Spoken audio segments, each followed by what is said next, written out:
दशरथ राजाला सुद्धा आपल्या आयुष्यामध्ये जे काही चांगलं काम केलेलं आहे त्याही पेक्षा वाईट काम मात्र जास्त दिसू लागले की मी विनाकारण त्या आंधळ्या श्रावण बाळाच्या आईवडिलांना मारलं होतं।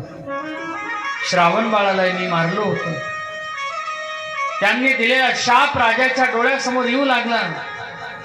आमाशी दिदले पुत्र दुःख, आमाशी दिदले पुत्र दुःख, तोही पावशी पुत्र शोक। हे वाक्य राजाच्या डोळ्यासमोर येऊ लागले आणि डोळ्यासमोर आल्यानंतर त्याच्या लक्षात आलं त्या आंधळ्या आई वडिलांचे शब्द आज मात्र खरे होते की काय कोण जाणे। कारण माझा भरत आणि शत्रुघ्न माझे 2 मुलं मामाच्या गावाला आहेत आणि माझे 2 मुलं वनवासामध्ये आहेत। तेवढ्यामध्ये आता व्याकुळ झालेला तो राजा त्या ठिकाणी रामप्रभूचं चिंतन करतो।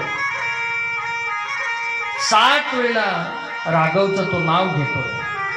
राम राम राम राम राम राम राम राम कही राम कही राम कही गयहु सुरधाम।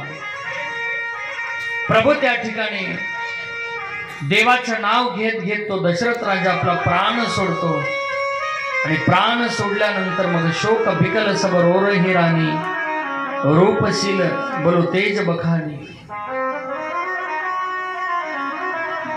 सर्व अयोध्येवरती शोककळा पसरलेली आहे। आता अयोध्येचा राजा बनवायचं कोणाला भरतही या ठिकाणी नाही, रामही नाही, लखनही नाही, शत्रुघ्नही नाही।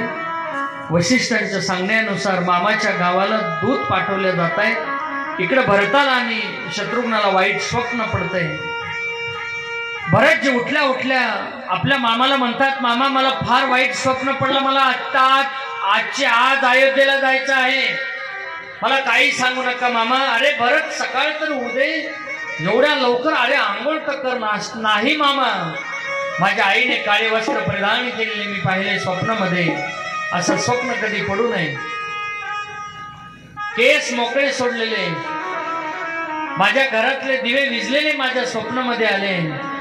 मामा मला अत्यंत वाईट स्वप्न पडले, मला आजच्या आज मला गेलं पाहिजे। तोपर्यंत अयोध्येचे 2 दूत येतात। दूत आल्यानंतर भरतजी त्या दूतांना म्हणतोय, सांगा तुम्ही का मला नाही आला, काय झालंय अयोध्येमध्ये? काहीच नाही झालं राजकुमार, तुम्हाला वशिष्ठांनी आम्हाला घेऊन यायचं सांगितलंय म्हणून आम्ही इथपर्यंत आलोय।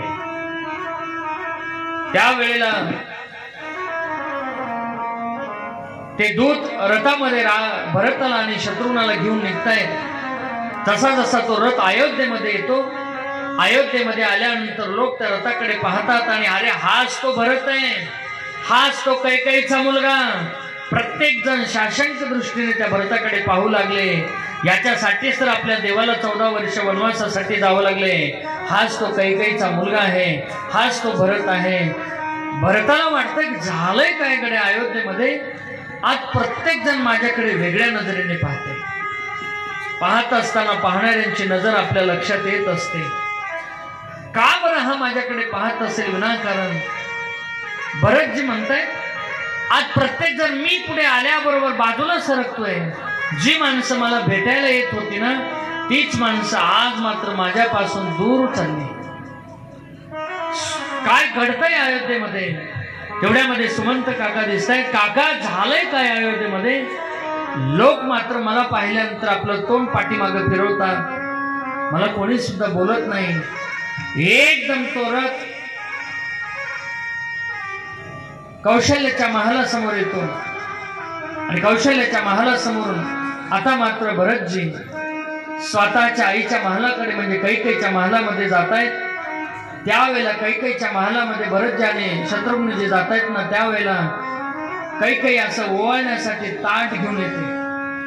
ताट घेऊन आलेल्या कैकेयीला भरतजी म्हणतायत की मला ओवाळायच्या अगोदर सांग, माझा दादा कुठे आहे, माझा लखन भैया कुठे आहे, माझे बाबा कुठे आहेत, काय झालंय अयोध्येमध्ये सांग, सगळं कुशल मंगल तर आहे ना? सकल कुशल काही भरत सुनावी।